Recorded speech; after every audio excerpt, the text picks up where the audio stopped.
Back, students. Let us continue with the third unit.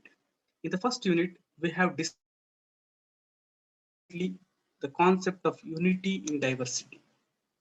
In the second, we have dealt with the government.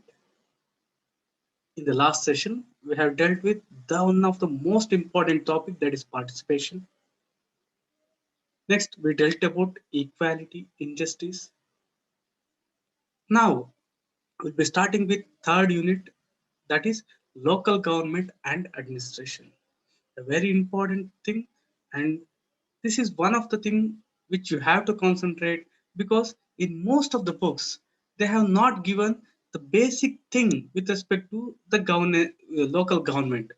Say for example your Lakshmikant or any other book. So local government becomes very important. I think most of you have some idea of local government if you are from rural areas.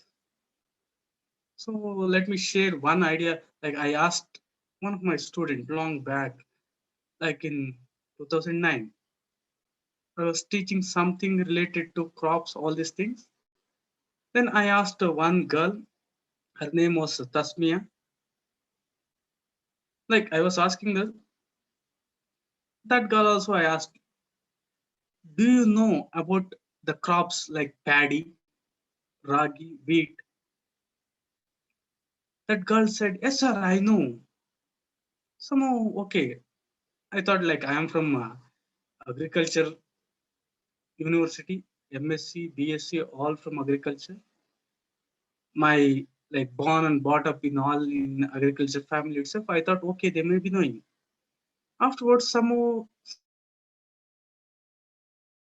happened. I stopped and I asked, how do you know about these crops? The answer for that is, sir, I will see through the windows when I'm going bus, train. That way I know what is paddy, what is. So that was very much like shocking to me. Means they were not having awareness of what the crops itself. They know about the crops only the things what they see in movies or when they travel. So when I say you also might be aware of all these things, for you also may be the same case for many. But some of you, especially the people from the coastal Andhra, they are very much interested in politics. Very much interested. I have seen like across the length and breadth, but they are politically interested, and to put a good word, we can say they are politically more aware. This is just a thing of experience. Let me begin the class.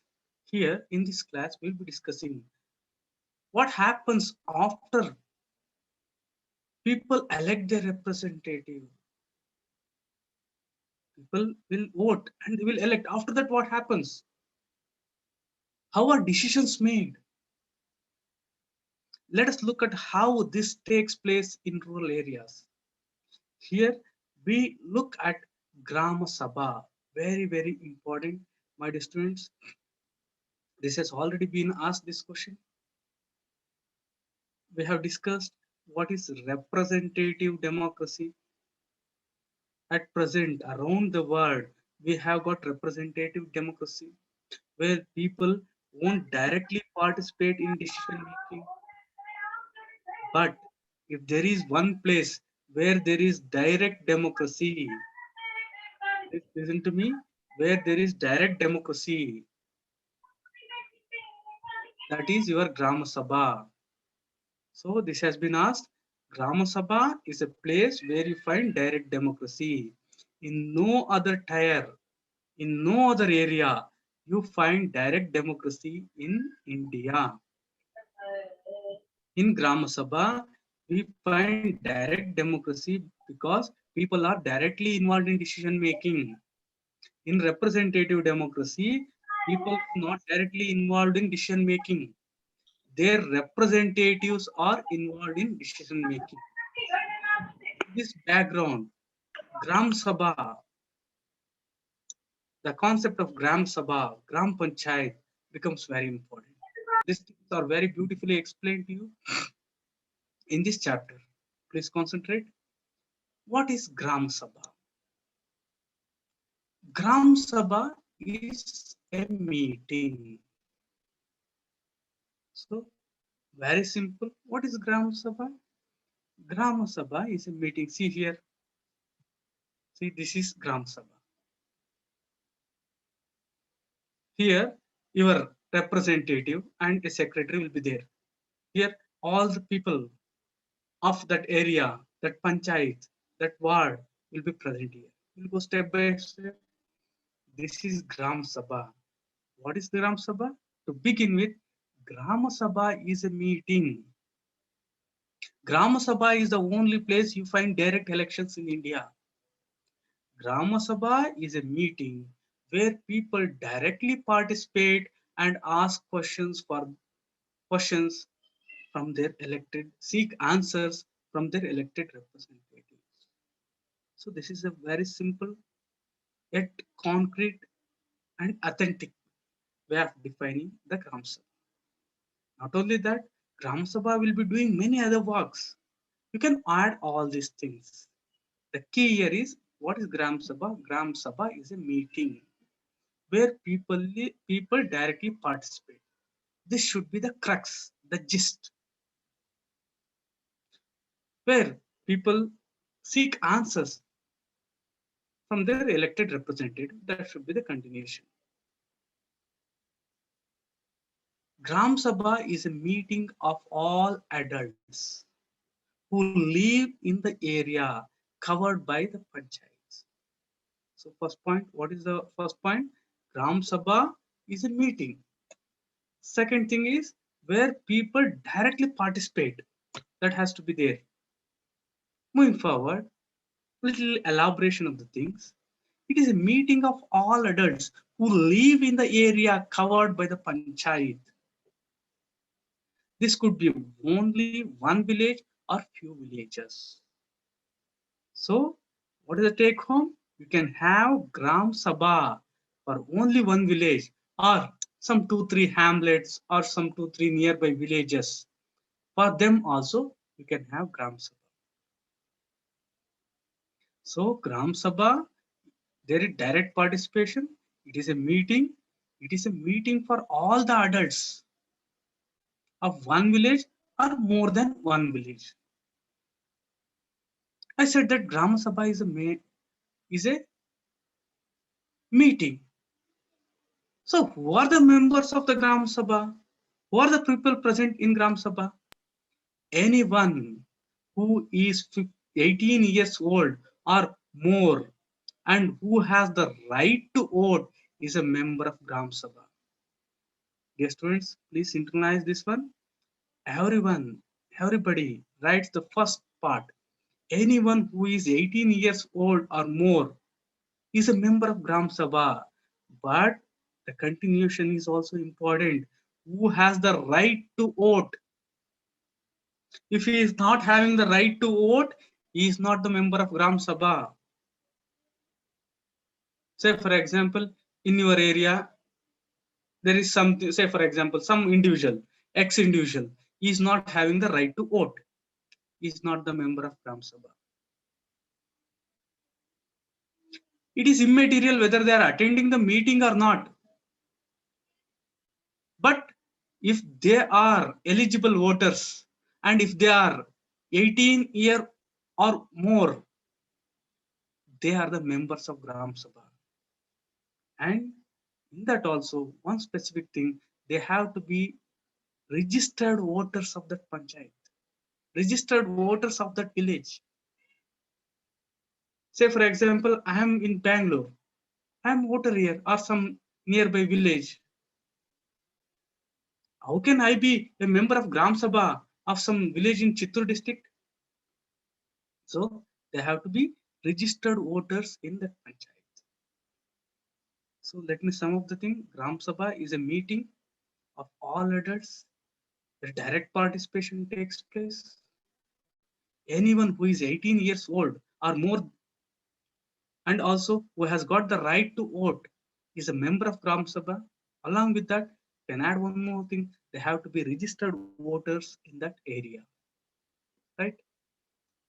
Gram Sabha, here ward member and panchayat president. These are two important concepts. This is a very simple thing. In our next session, we'll go a little deep with respect to some of the provisions. As for now, Gram Sabha, in that ward member and panchayat president. Every village panchayat is divided into ward. I repeat, village panchayats will be there. Every village panchayat is divided into wards. That is smaller area. So panchayat is considerably big when you consider ward. So every village panchayat is divided into wards, that is smaller areas. Each ward elects a representative who is known as a ward member. Each ward elects a representative who is known as ward member. In Hindi, they call pancha. On the other hand, all the members of the Gram Sabha also elect a sarpanch who is the panchayat president. So here one point of caution, which like I would like to say, there are many difference of things. We'll discuss these things in detail. All the members of Gram Sabha also elect sarpanch, who is the panchayat president. So here, this may not be true in all the states. There is some discretion power here, and also all your panchayatis or panchayat raj things are not given by your 73rd or 74th Amendment Act. Panchayat Raj is established by the State Act, state legislations. Very important things. State legislation give rise to Panchayat Raj, not your 73rd or 74th constitutional amendment. 73rd and 74th constitutional amendment gave some compulsory direction and also some discretionary facilities for the states for creating Panchayat Raj. But Panchayat Raj are created by an act of state legislature. Why? The main reason is local administration. Local administration is a state subject. Local administration is a state subject. In our federation, when you are thinking of state and center, you should not think in this way. Say, for example, if this is India, I'm speaking with respect to administration. If this is India, your Andhra Pradesh, your Telangana, or your Karnataka should not be thought like this. In case of administration, in federation, they have to be thought like this. This is center, this is your state, maybe your AP or anything.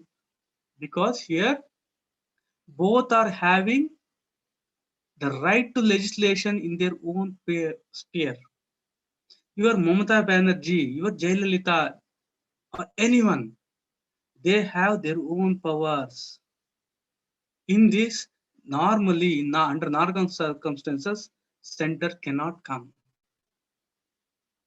So, when you are thinking of federation, you have to think in this way because these are independent.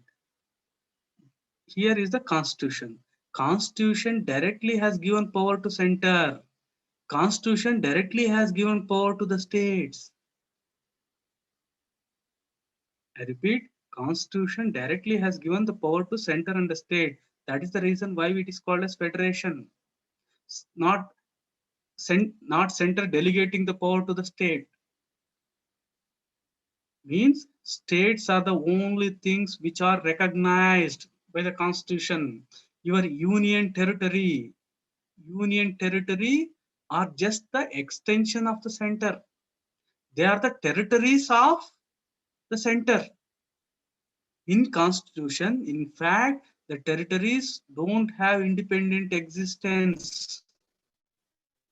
For everything, it depends on center.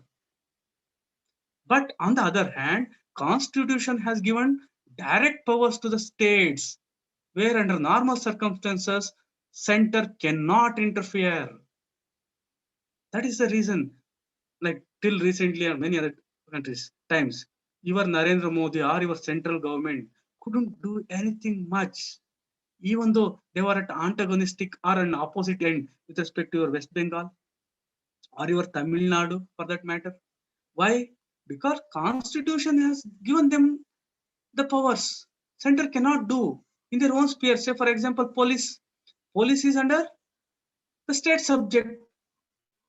So every police officer in the state has to obey by the state things. Similarly, your local administration is a state subject. So Panchayat Raj are created by an act of the state legislature. This is a previous year question, not by your 73rd or 74th constitutional amendment. Okay. Moving forward, every village panchayat is divided into wards, that is smaller areas. Each ward elects a representative who is known as ward member. So generally, in some places they call just member. Is ward member in fact, in clear sense. So panchayat is divided into wards and each ward elect a representative who is known as ward member.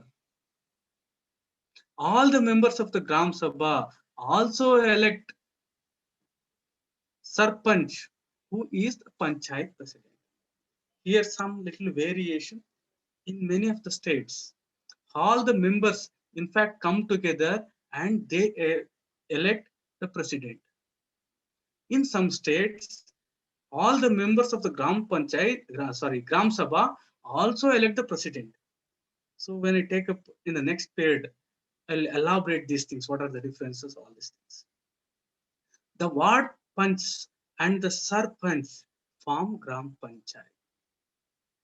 I repeat, see, Gram Sabha is consisting of all the members who are more than 18 and are registered voters and who have the right to vote. On the other hand, your Gram Panchayat includes all ward panch, means all the members, and also the president, Panchayat president.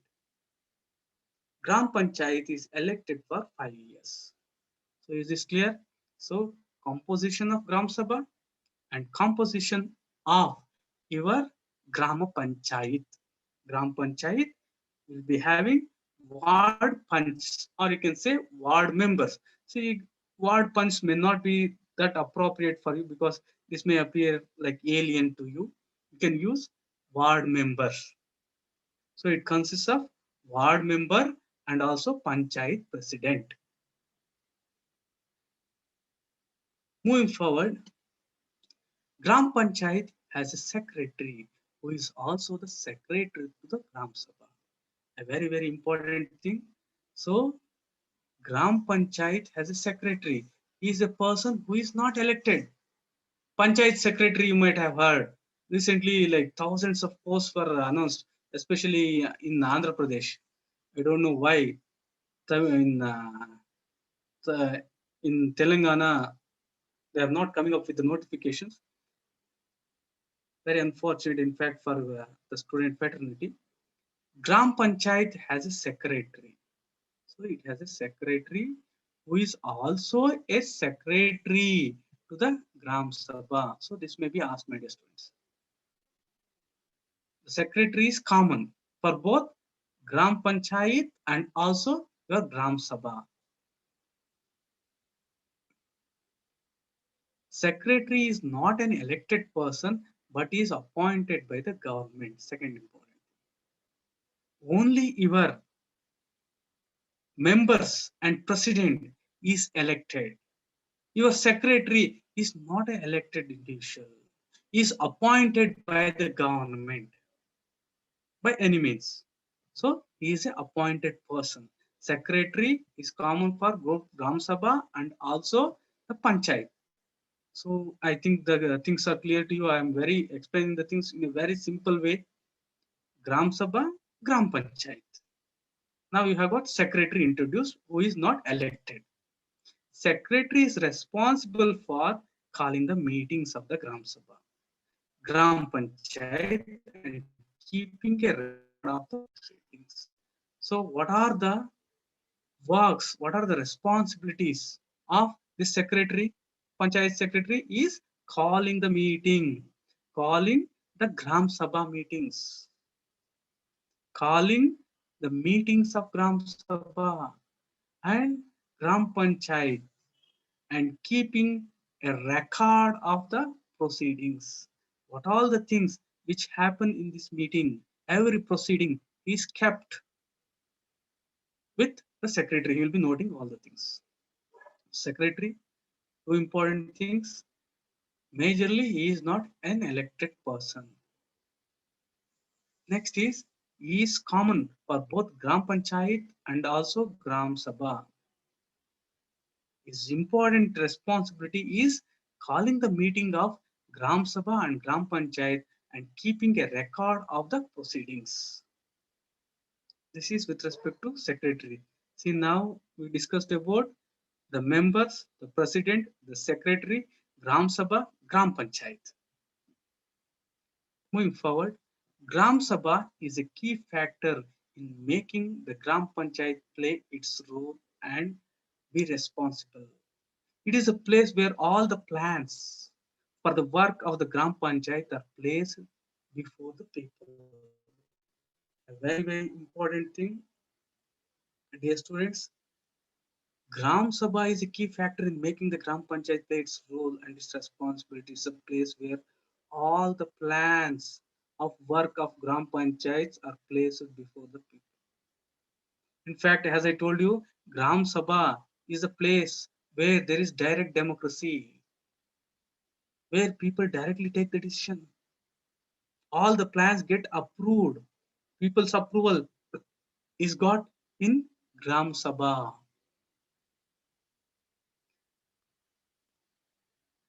Gram Panchayat meets regularly. So here Gram Panchayat meets regularly.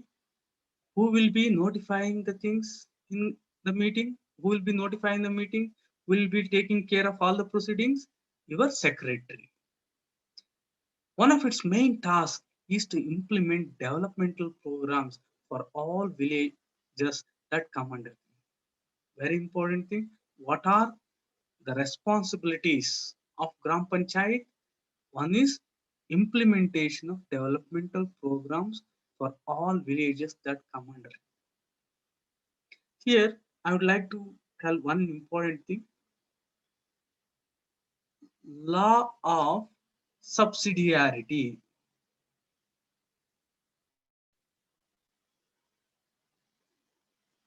Law of subsidiarity. What does this mean? This is a very, very important thing. This should be the basis for assigning the works. According to the law of subsidiarity, which is the bedrock with respect to any democratic form of government, according to it, all the work which people can do on their own, all the work which people can do on their own should be given to them. Only when these people are not able to do those work, then only it has to be assigned to the next higher level. Mean to say that when people are not able to do all the work which they are able to do, it has to be given to them. If some they cannot do, then it has to be passed on to community. When community is not able to do, it has to be passed on to your local government. When local government has cannot do the things, state government. When state government cannot do, you have to go to the union government. Means people should be given the choice, and people should be asked to do what all the things which they can do. Say maybe with respect to the economy of scale or technology, for any reasons. Say for example, defense. People cannot handle, community cannot handle. So people will be passing on to community. Community will be passing on to local government. Local government to state, union government. But when you take care, say for example, implementation of programs, that has to be given to the people lowest level. Means your panchayat, health, maintaining library, water. So these kind of things have to be given to the local lowest level of organization.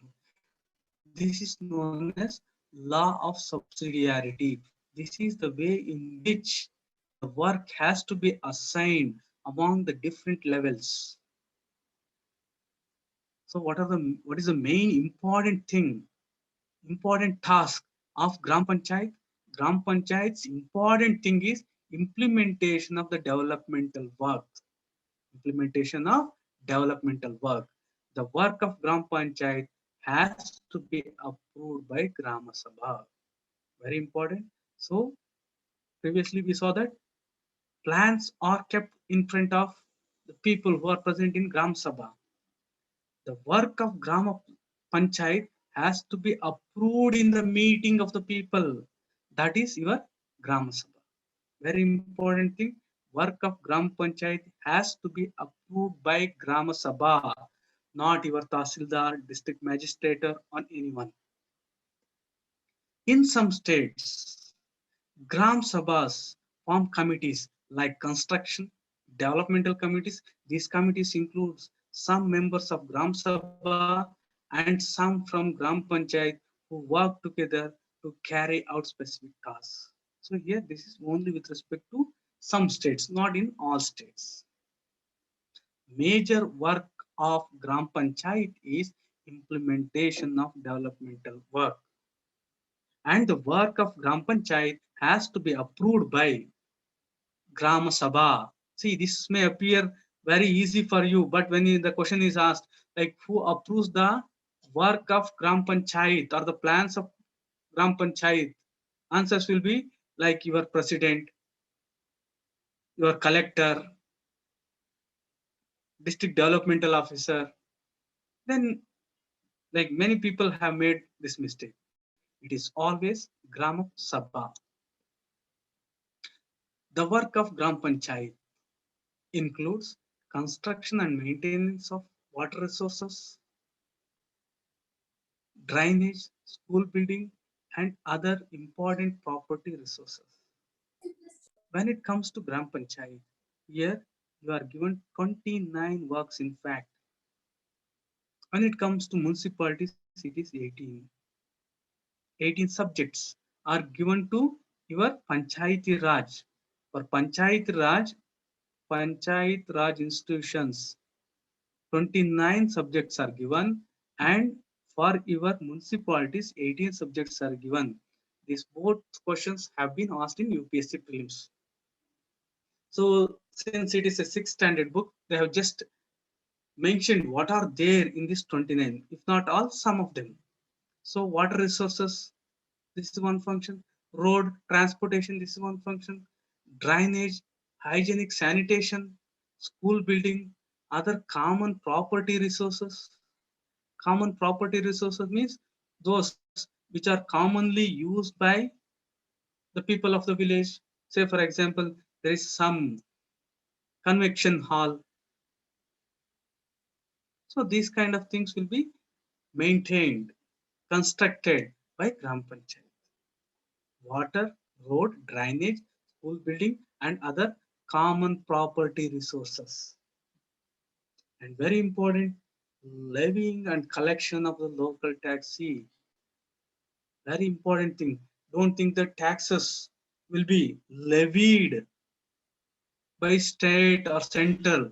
Your panchayat, Gram Panchayat can levy impose the taxes, and also it can collect the taxes. Executing government schemes related to generating employment in villages. So these are some of the important works. So let me brief the things. One of the main important thing is with respect to taxation. So here panchayats will be having the power which the center and the state exercise. That is with respect to levying and collection of the taxes. Not only that, construction and maintenance of water, road, drainage, school building, other community properties, and implementation of government schemes related to generating employment in village. These are the works done by Gram Panchayat.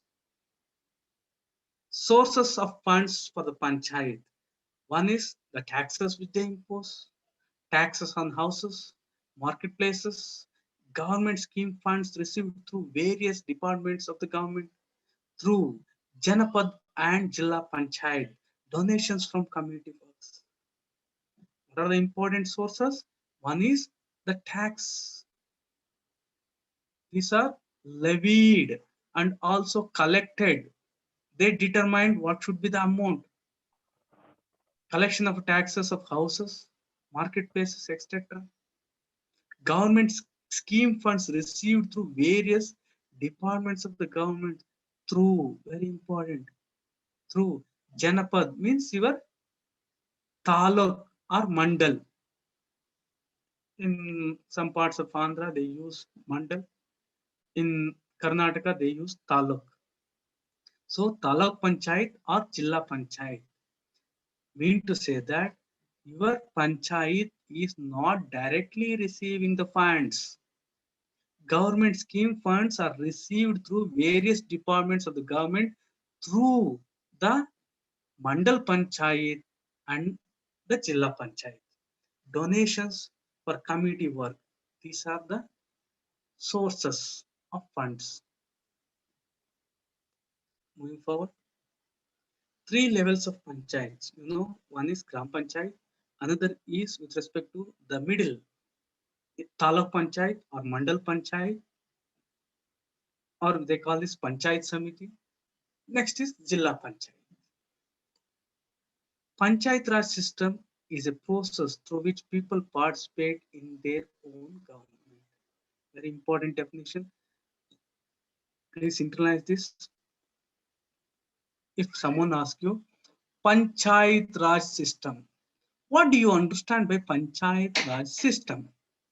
Panchayat Raj system is a process through which people participate in their own government. So it is a form of local self-government. Panchayat Raj system is a process through which people participate in their own government. Should be the answer. Next, in rural areas, Gram Panchayat is a first tier or the level of democratic government. Self-explanatory, all these things, but the definition given or the concept given in NCERT are very important. On the basis of them, they are asking the questions. So please do internalize those things. Panchayat Raj system is a process through which people participate in their own government. In rural areas, Gram Panchayat is the first tier or level of democratic government. Panch, that is members, and the Gram Panchayat are answerable to the Gram Sabha because it is the members of the Gram Sabha who elect them. So here in a democracy, your representatives are responsible, answerable to the people because they are the people who have elected, and these are the people for which you have to strive. In a democracy, who are the people who are sovereign?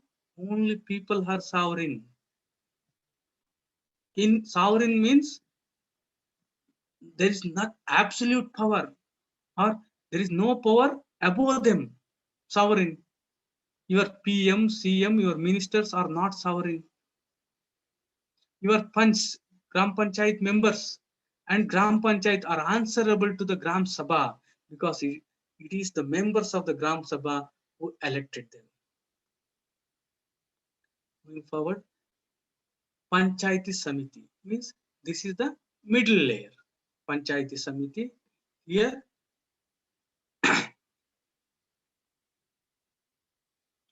the idea of people participation in Panchayat Raj system is extended to other two levels. That is your Janapad Panchayat or Taluk Panchayat or Panchayati Samiti or Mandal Panchayat. Panchayat Samiti has many Gram Panchayats under it. So it is a three-tier structure. Previously, before the 70, like previously I was discussing about this concept.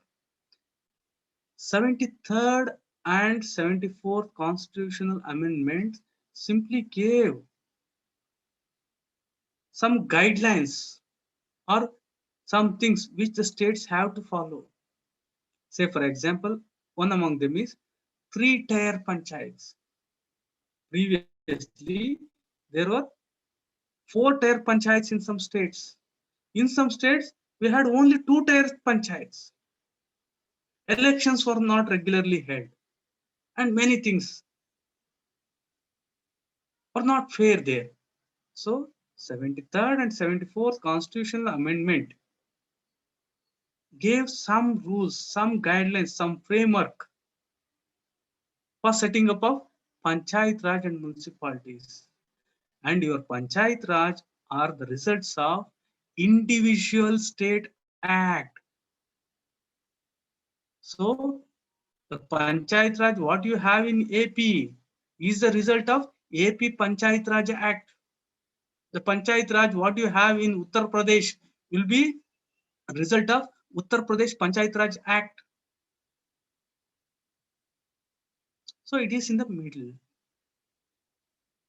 At the beginning, you have got Gram Panchayat. After that, you have got Mandal Panchayat or Panchayat Samiti. Above this, you have got Zilla Panchayat. Above Panchayat Samiti is the district Panchayat or the Jilla Panchayat. So this is a very, very easy concept. It's self-explanatory. And also, according to 73rd and 74th Amendment Act, throughout India, with some exceptions, everywhere you should have three-tier system. So in all the areas around the country, wherever you go, you will be having three tiers. This was not the case previously before the 73rd and 74th Constitutional Amendment Act. Next is Jilla Panchayat. In case of Jilla Panchayat, very important thing is planning. Planning takes place only at the Jilla Panchayat level. With the help of Panchayat Samiti, it also regulates money distribution among all the panchayat. This is very, very important. This question has already come in prelims. Jilla Panchayat is the one which is responsible for making plans for the entire districts. So Jilla Panchayat makes plan, and in fact District Planning Commission, District Planning Committee, District Planning Committee is the only constitutional body means which is mentioned in the constitution with respect to planning. Your planning commission which was present previously or your Niti Ayog are not constitutional bodies. In fact, your district planning commission, district planning committee is the one which is a constitutional body along with metropolitan planning committee. So district planning committee is a constitutional body and Jilla Parishad actually makes developmental plans to the entire district with the help of Panchayat Samiti. It also regulates the money distribution among all the panchayats. So here money distribution along with planning are in the hands of Jilla Parishad. Jilla Parishad actually makes the developmental plans and also with the help of Panchayat Samiti, it also regulates money distribution among all the Panchayat members. So these are some of the things which they have mentioned in this book. So these were the things with respect to this chapter.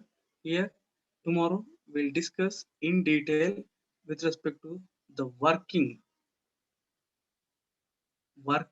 of your panchayat in a detail along with an example we'll note. These are the things which are present in this chapter, my dear students. If you have got any doubt, please let me know.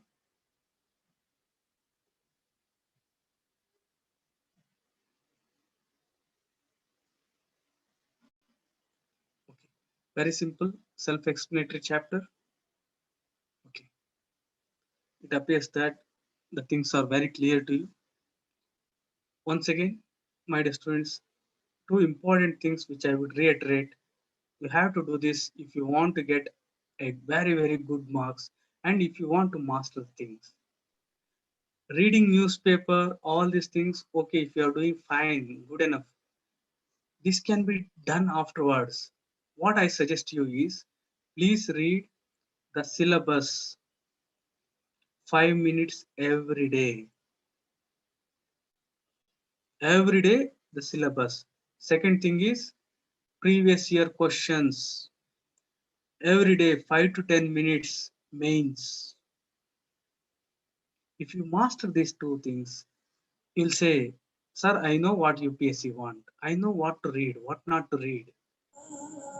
For many reasons, they say that syllabus seeing previous year questions, they're not the question things which you have to do now. No, that is wrong. I'm not saying you to answer. I'm not saying you to write anything. What I'm saying is these are the footprints of UPSC. Without this, your preparation will be directionless. Do this, and also one important thing which I have already given. First page of the Constitution, the preamble, you have to by head. Okay? Any doubt? Sir, Please. sir, when we are reading the NCERT, there is just like you take out the cream from the NCERT, like prejudice, stereotype. These are the two words from the first chapter. How to Yes. grasp that by self? Because when we are reading NCERT, it is like a story or uh, like important points how to take out. Yes. Good. That is the reason, Shivu, I told you syllabus. If syllabus is in your mind, you will come to know what is there in the syllabus. In syllabus, you will have like something like some equality, discrimination, or things like that. They might have asked something with respect to the concepts. So, if syllabus is in your mind goes and picks those things which are important. Otherwise, simply you will be reading story as you said. And to begin with, you read in that way. You'll see that the points are picked.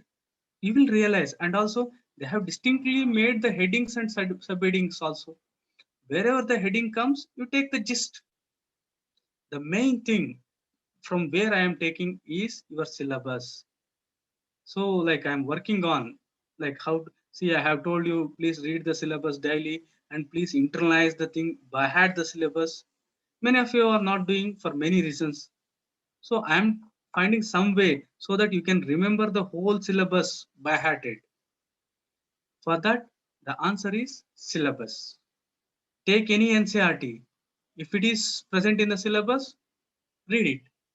To begin with, it becomes very difficult. So seeing where is in the syllabus, all these things. The thing is syllabus. That is the only thing. And also, wherever they give the concepts, please take them. That clarity you won't get anywhere. Right? Okay. Okay. So once again, I reiterate, dear students, if you have not yet internalized the syllabus, please do internalize. If you have not yet started or if you are not having the habit of making notes, please do make the habit of making notes. And also, many of my students, they're simply wasting time by simply seeing the videos. Any video for that matter, you have to see only once. Any, like I'm not saying that don't see any videos. You see videos, but very limited. Because while reading, your comprehension will increase, your grasp will increase. When you write, this is the way you will be communicating to the examiner. These are the things which you have to improve, not just seeing the videos. What I say is, whenever you are seeing the videos, limit the videos. And also, you have to see any video only once. This can happen only when you sit and make notes of the important things which are told. If you are seeing the video twice, you are already not in a proper way in preparation. Anything other than these things? Hope these things are very simple and you don't have any doubt with respect to these things. Sir, I'll come with more examples. Please. sir, any strategy Yes. regarding newspaper and articles? Yes. I'll take up a class with respect to those things. Since you have asked me, I'm telling you. Here, when we were studying, when we are preparing, say for example, when this boom, all these things were not there, when institutions were not giving material, all these things, I used to read 2 to 3 newspaper. Any information, if you want, the only source was your newspaper, especially current affairs. In fact, any new thing or anything, if you needed, you used to go to library, no other source. Now, for you, how you have to manage newspaper is just glance the first page. Don't go in depth. All these things, not even single point in many cases will be useful to you. Next, directly go to editorial. In this editorial, read the editorial, and after reading, like if you don't understand once, okay, say for example, if you open the Hindu newspaper at the center, you'll be having editorial here. Read this too. Read once, read twice. Afterwards, try to write 2 to 3 lines or 3 to 4 lines about this editorial. This will be more than sufficient. And if you want, you can cut this and you will be having only 365 cuttings for the whole 1 year. This is the only way which you have to do. This is by this your comprehension will improve, your vocabulary will improve, your language will improve, especially for those people who don't know Hindi. The question paper will be only in Hindi and English. Very difficult. I faced. So your vocabulary, everything will improve. Your answer writing will improve because you are writing, you are putting all the things, and also the syllabus is in your head. So your answer writing skill will start here. And also here, with respect to current affairs, just doing this will be more than sufficient. All the things related to current affairs are compiled and given to you in a very, very good way by all the institutions. Our institution, we will also be giving the current affairs. And as the whole India or majority of the civil servant aspirants follow, you can go for vision or anything. No need for you to make notes from the newspaper because those days have gone. You have to read newspaper for improving English. At the same time, editorial, the answer writing things.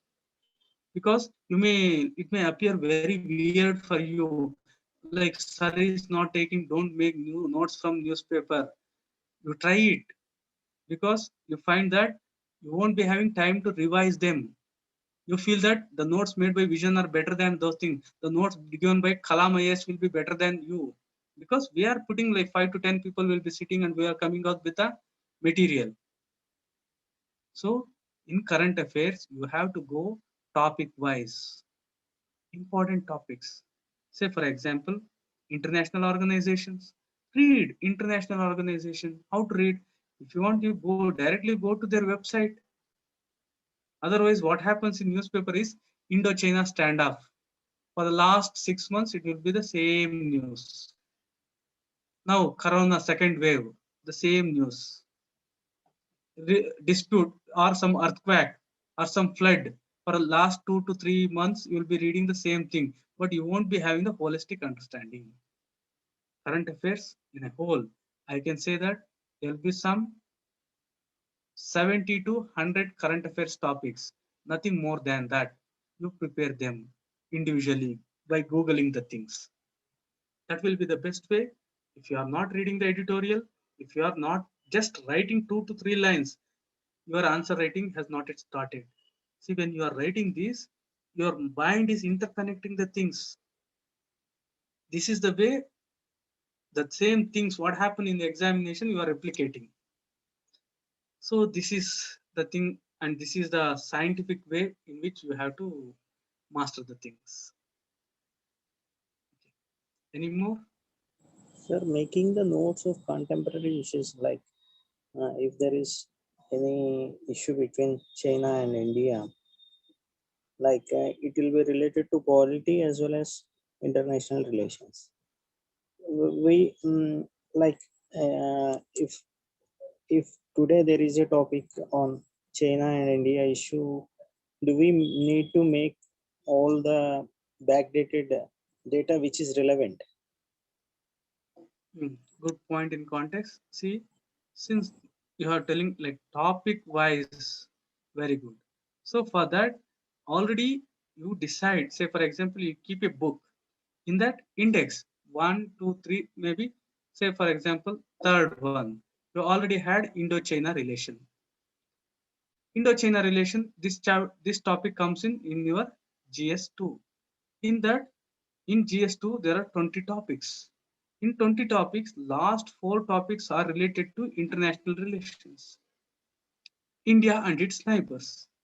So in this, you make a notes and you just go on adding some of the important things what you get. That will be more than sufficient. But like previous data, don't go to minute details. One important thing is the data what you have from them, there is something which has to emerge, a point. If you are having a data that you have to use to substantiate something, data also you round it off to a greater extent because it is very difficult to remember them. So go topic wise, very important data, you have to note it down. Otherwise, not that important. What I say is, whenever you are writing anything, locate the topic in main syllabus. Repeat, locate the topic, you will get the idea as to what to do. Along with that, you just see the previous year questions. International relations, hardly you will be having 20 questions for the last 5 to 6 years. That is the thing. Then you will come to know like how you have to make notes. Without previous year questions, without syllabus, you cannot make proper notes at all because you will be writing whatever they are given in the newspaper. That is what is not required. You are not writing what UPSC wants. You are writing maybe something which is appealing to you, which you feel that good, those kind of things. Right, Shiv Prasad? Okay, any other thing?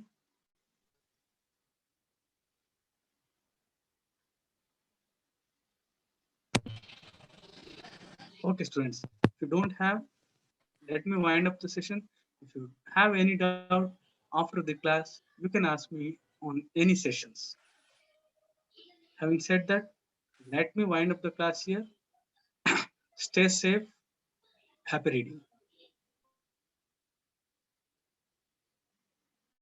Sir, you are the host. Please close the class. Okay, sir. Thanks.